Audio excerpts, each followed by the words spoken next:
Le point essentiel, c'est effectivement pas de juger un projet ou de juger une entreprise, c'est de juger l'équipe qui porte le projet. Et donc le premier critère est probablement le plus important, et le critère du porteur de projet, de son équipe, avec là, je dirais, sa capacité à être un leader, avoir du leadership, à travailler avec des collaborateurs, de travailler avec des associés, et puis surtout avoir une forte capacité à écouter, de manière à ce qu'il soit dans un mouvement d'échange avec son environnement. Je crois que c'est ça le premier point. Dès lors que ce premier point est acquis, après il y a 2 ou 3 sujets que je regarde en priorité. Le premier, c'est le business model, en particulier quel produit, mais surtout quel marché, et ce marché, par quoi est-il caractérisé? Est-ce qu'il est attractif ou est-ce qu'il ne l'est pas? Est-ce que c'est un marché qui est solvable ou est-ce qu'il ne l'est pas?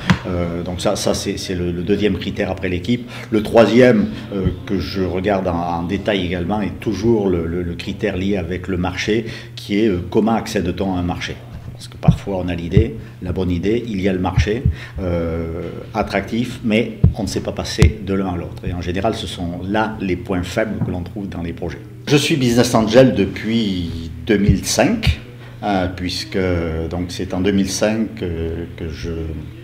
que j'ai été enrôlé dans ce mouvement dans la région grenobloise, et donc je suis en 2005 devenu le premier président de Grenoble Angel.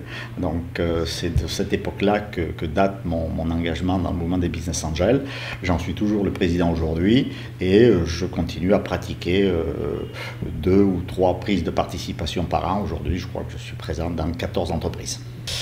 Aujourd'hui, sur les 14 participations, il y a 2 réussites brillantes.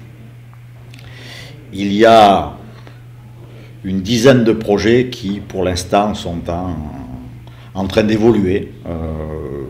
Je vais dire que la moitié évolue plutôt très bien, l'autre moitié évolue plus lentement, et puis il y a 2 participations qui sont problématiques. Il y a 2 difficultés qu'on rencontre fréquemment et qui sont sous-estimées. C'est le facteur temps, premièrement. Au bout de combien de temps l'entreprise va réussir à trouver son niveau d'équilibre économique, par exemple. Et là, mon expérience montre qu'en général, on se tombe toujours dans facteur 2. Ça prend 24 mois là où on pensait qu'il en fallait 12, et si on a mis les moyens pour tenir 12 mois, les 12 suivants sont difficiles. Donc ça, c'est le premier élément, et celui-là est vraiment très très fréquent.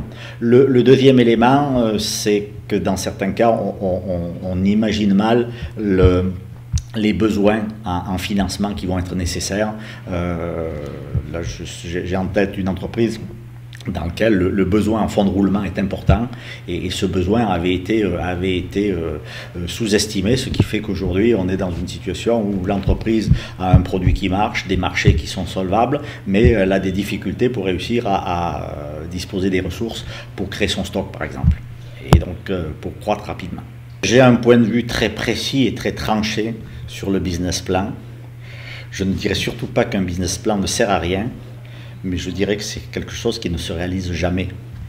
Les business plans qui se réalisent sont les exceptions, qui sont extrêmement rares, mais ça sert à quelque chose. Tout simplement, c'est la feuille de route, parce que disposer d'un business plan, c'est avoir un schéma de développement qui permet ensuite, lorsque l'on est engagé dans la conduite du projet, ça permet de mesurer des écarts. Ce qui se passe n'est pas ce qui se réalise, mais on est capable de mesurer des écarts. Et quand on est capable de mesurer des écarts, on est capable de corriger le tir. Et je crois que c'est en cela qu'un business plan est important.